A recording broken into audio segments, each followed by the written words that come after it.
Buenas a todos, chicos y chicas de Bioesfera. Como veis, he cambiado de escenario, pero es que este calor en mi cuarto no se podía soportar y aquí por lo menos tengo el aire acondicionado. Vengo a traeros lo que por las redes sociales, Facebook, Instagram y por los comentarios de YouTube me habéis estado pidiendo, que es la resolución de selectividad de Andalucía. Lo primero, enhorabuena a todos, las notas han sido excelentes, así que ya sois preuniversitarios.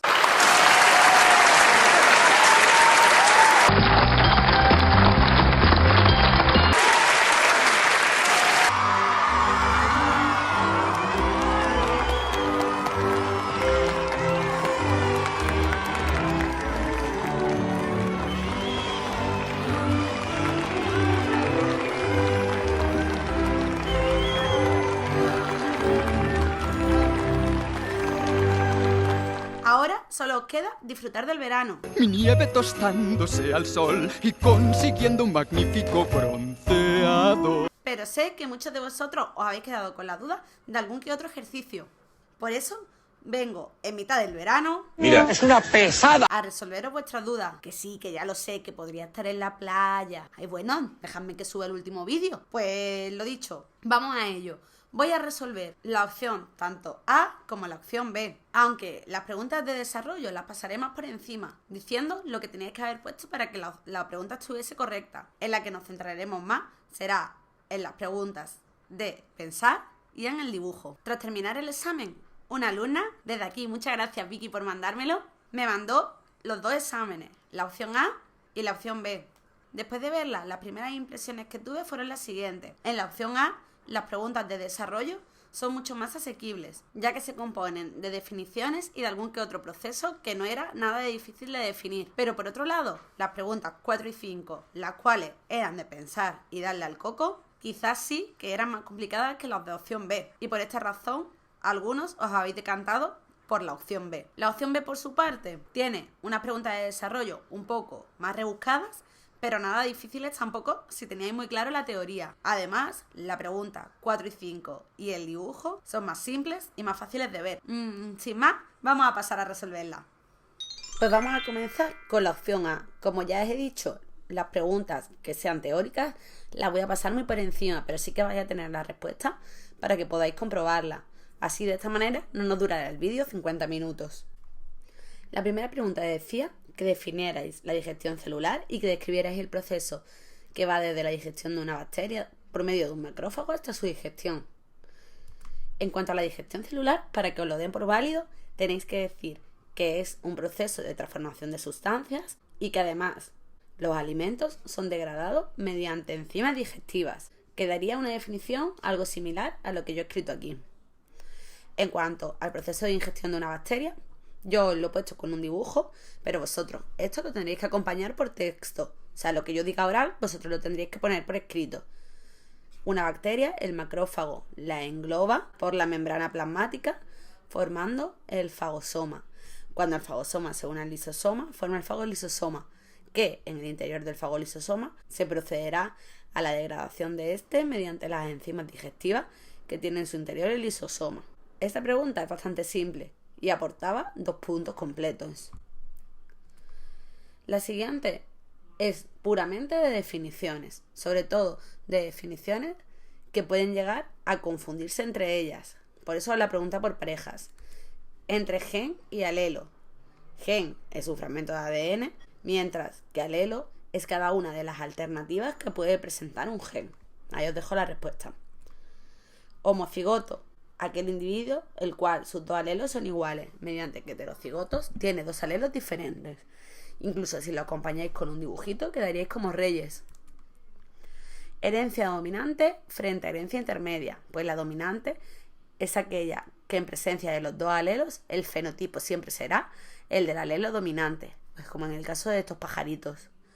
Y la herencia intermedia, la cual se expresa una herencia, nunca mejor dicho, con caracteres intermedios a los 2 alelos representados, pues como es el caso típico de flores rojas y flores blancas, cuando se juntan en heterocigosis salen flores rosas. Y por último, gen autosómico ligado a los cromosomas autosómicos, a los 22 pares de cromosomas autosómicos, mientras que el gen ligado al sexo está localizado en el par de cromosomas sexuales. Esto ya lo veíamos en un vídeo, por si queréis echar mano de él. La tercera pregunta, otra vez igual, son definiciones y que sepáis un poquito sobre mutaciones. Conceptos de mutación, pues cambios al azar que se producen en el genoma. Mutación espontánea, pues si se produce por un error en la replicación, por un cambio de base, ¿vale? Pero no ha estado inducida por nada, no ha estado inducida por un agente externo. Mientras que la mutación inducida es aquella que ha estado motivada por un agente mutagénico, bien sea físico, químico, biológico, pero motivado por algo externo a la célula. Cite un ejemplo de mutágeno físico y químico. Pues bueno, químico y biológico. Yo os he puesto unos cuantos, ¿vale? Vosotros elegís el que más os guste, pero solo tenéis que decir uno. Y lo mismo dice que indicáramos y definiéramos otro mecanismo que produjera variabilidad genética. Pues sabéis que tanto la recombinación como la segregación cromosómica induce a la variabilidad genética. Pues ponéis uno de los dos, el que más os guste. Ahí os lo dejo para que paréis el vídeo y lo podáis leer. Pues vamos con la pregunta estrella, la que sé que para mucha gente ha sido el motivo de descartar la opción A. Ahora veréis que la explicación es mucho más sencilla de lo que el enunciado parece.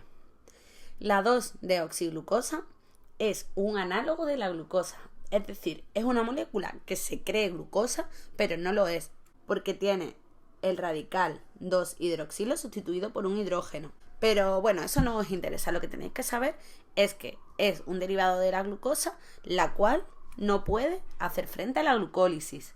¿Cuál es el problema? Que la exoquinasa la capta igual que si fuera glucosa.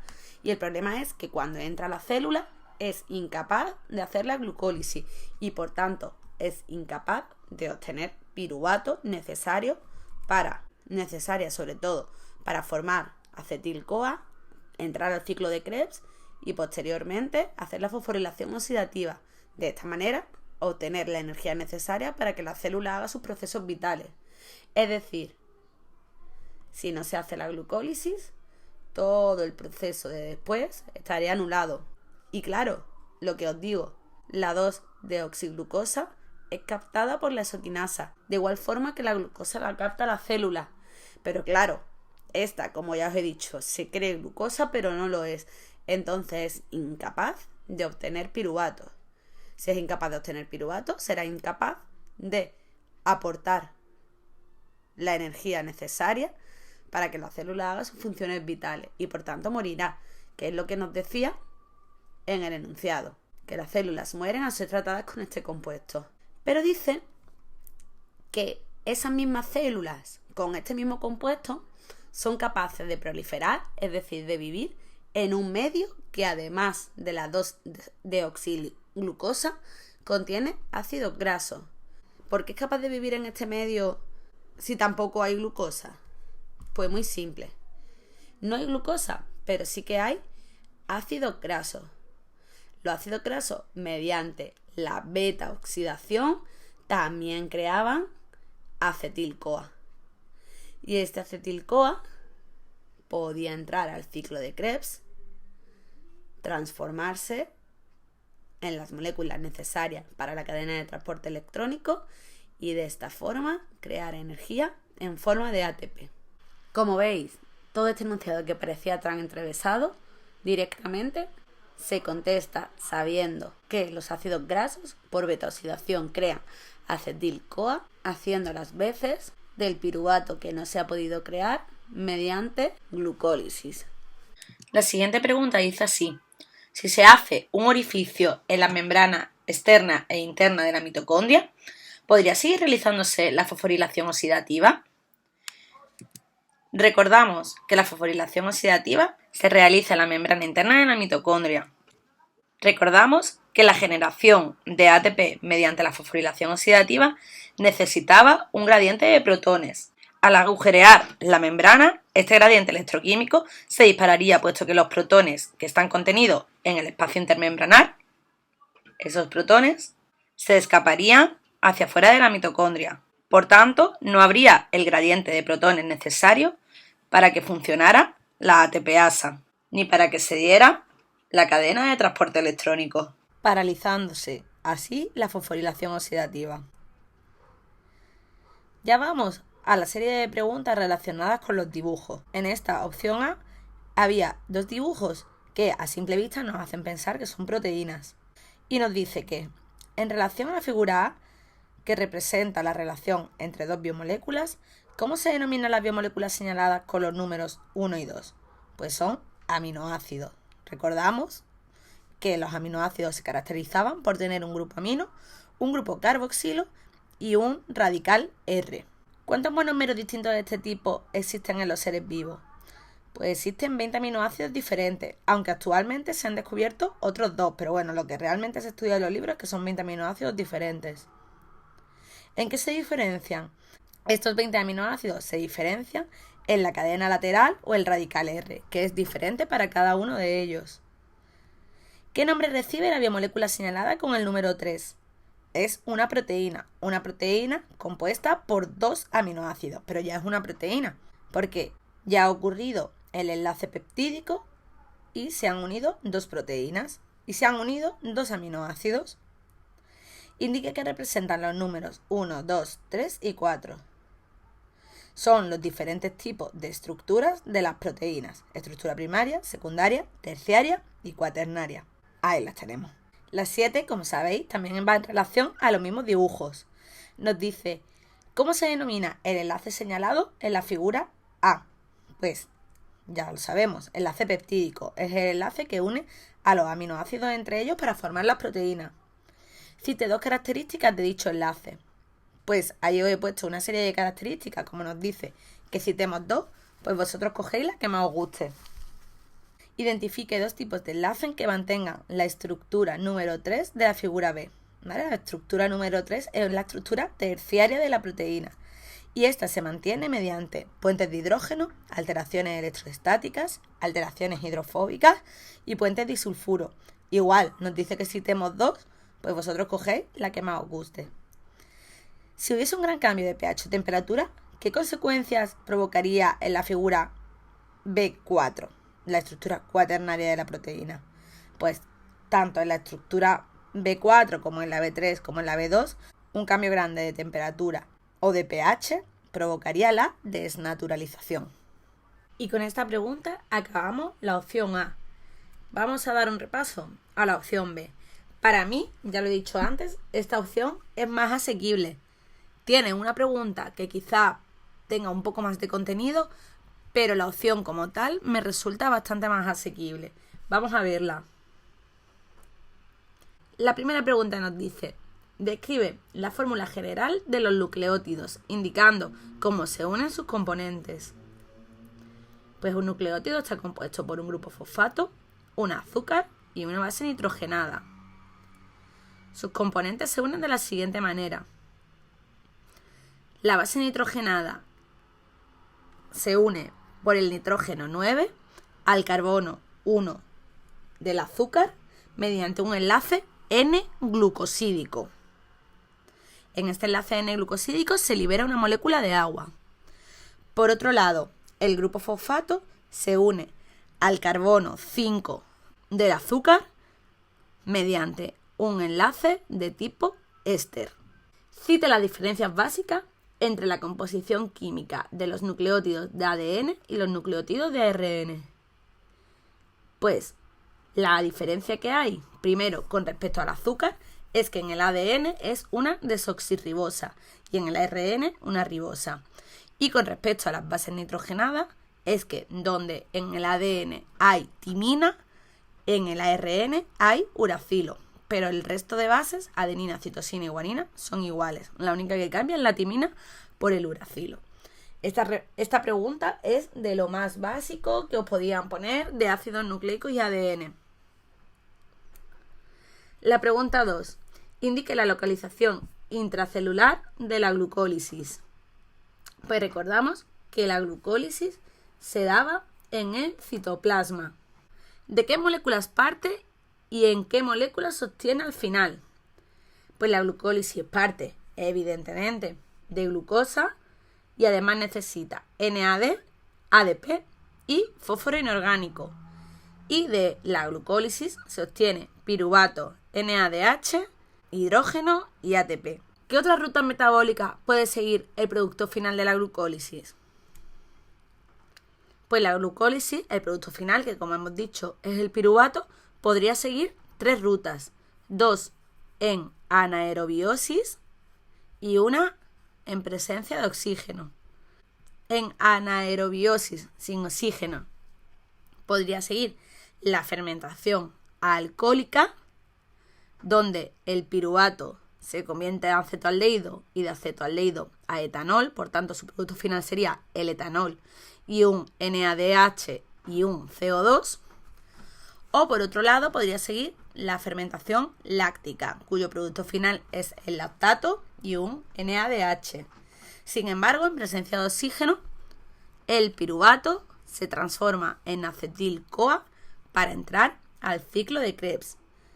Los productos finales del ciclo de Krebs son CO2, NADH, hidrógeno, FADH2 y ATP. La siguiente pregunta nos lleva al bloque de inmunología. Nos pregunta que en qué consiste la respuesta alérgica. Pues son respuestas muy ampliadas a antígenos que normalmente serían inofensivos para el organismo, denominados alérgenos, cuando entran en contacto con la piel, la nariz, los ojos, las vías respiratorias o el tubo digestivo. Estos estimulan la producción de inmunoglobulina E por las células plasmáticas, ya que son los propios linfocitos los que se unen a los alérgenos y acaban destruyéndolos. Indica el nombre y la naturaleza de los agentes que pueden desencadenarla, pues lo que hemos dicho, la respuesta alérgica la desencadenan los alérgenos, que son de naturaleza muy diversa. Los más comunes podrían ser la caspa de los animales, ácaros, alimentos, polen, medicina, plantas. ¿Y qué células están implicadas en todo este proceso?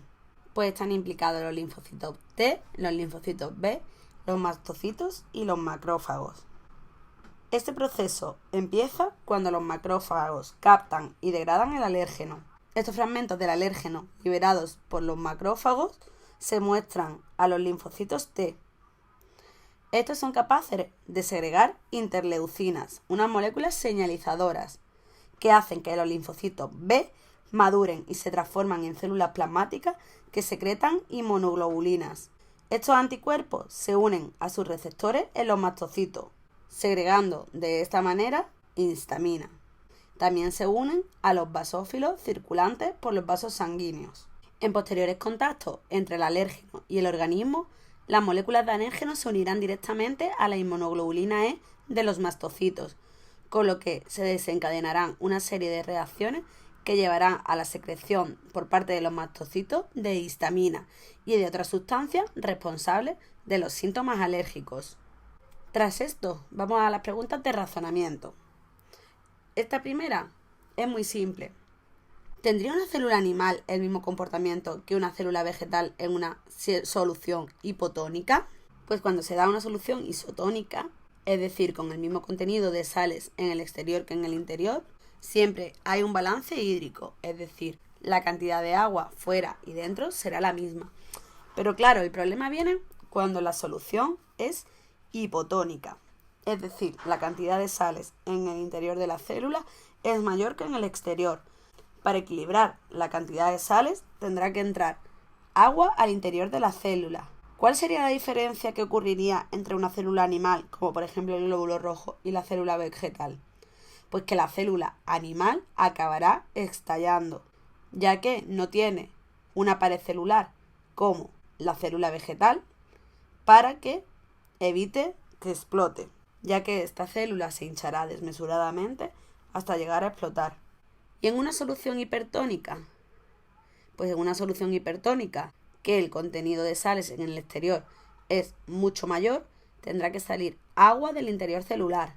En el caso de la célula animal, esta se deformará como un globo cuando pierde el aire. Sin embargo, en la célula vegetal esta deformación no se apreciará, puesto que la célula vegetal está envuelta por la pared celular. La siguiente cuestión es un problema de genética. En este nos dice que una mariposa negra se cruza con una mariposa gris, obteniéndose 36 mariposas negras y 36 grises. Tras esto, una mariposa gris se cruza con una blanca, obteniéndose 36 blancas y 36 grises. Y nos pregunta, explique si se trata de un caso de herencia intermedia o de herencia dominante. Pues la clave está en que en este cruzamiento hay 3 genotipos posibles: blanco, negro y gris.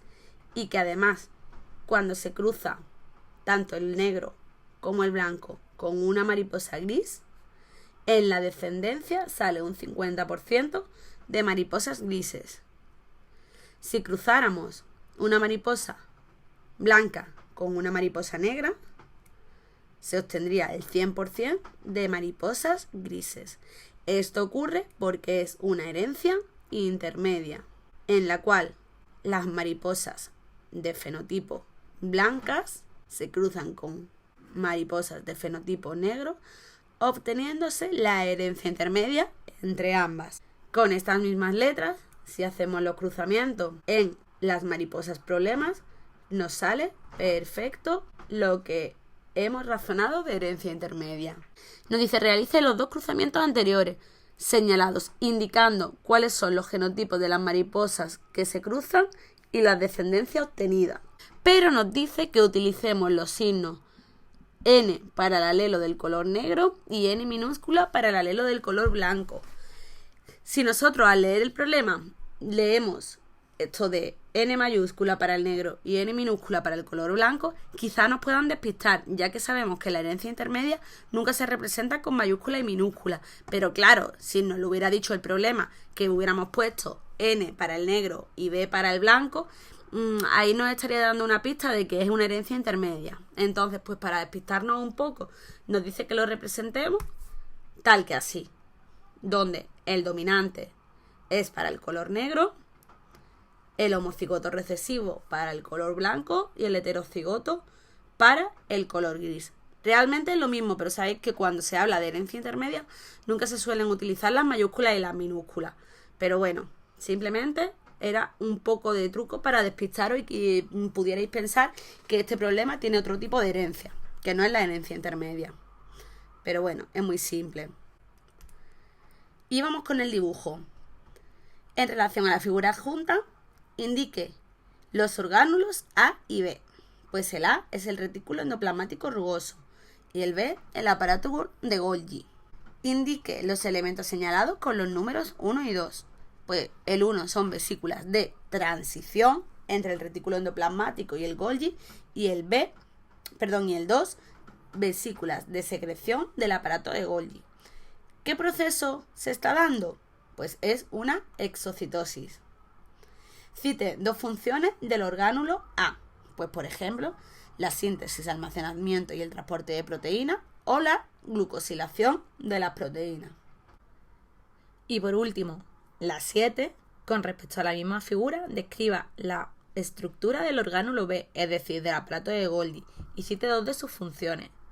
Pues el aparato de Golgi se conforma por una serie de estructuras denominadas dictiosomas, los cuales pueden ser variables entre 4 a 8. El aparato de Golgi consta siempre de 3 regiones: la trans, la media y la cis. Sus funciones son las siguientes, y de estas tenéis que citar 2 de ellas. Explique la relación entre las estructuras A, B y C. Pues en el retículo endoplasmático rugoso se sintetizan y se almacenan las proteínas, pero estas acaban su formación y maduración en el aparato de Golgi. El aparato de Golgi se encarga de liberar vesículas que transportan estas proteínas y que pueden salir al exterior de la célula mediante exocitosis. Hasta aquí este vídeo de las 2 opciones. Lo único que os quiero decir es que disfrutéis del verano. El verano de segundo de bachiller va a ser uno de los más inolvidables de vuestra vida. Espero que entréis en aquellas elecciones universitarias o de grado superior las cuales habéis deseado. Si no ha sido así, no os preocupéis. El destino siempre te pone en tu camino otras decisiones a tomar y que seguro que a la larga tienen un sentido. Espero que me contéis cuáles han sido vuestras decisiones y dónde habéis entrado al final. Muchas gracias por acompañarme en estos vídeos de segundo de bachiller. Ha sido un placer teneros cerca, ya que conmigo estabais en cada uno de los comentarios que me hacíais, agradeciendo y preguntando dudas. Si alguno se ha decidido por la opción de estudiar biología, Ya sabéis, aquí tenéis una compañera para siempre. Por cierto, si me veis subir algún vídeo durante el verano, no me toméis por loca. Es para avanzar temarios del año que viene. Ahora, a disfrutar del verano, chicos.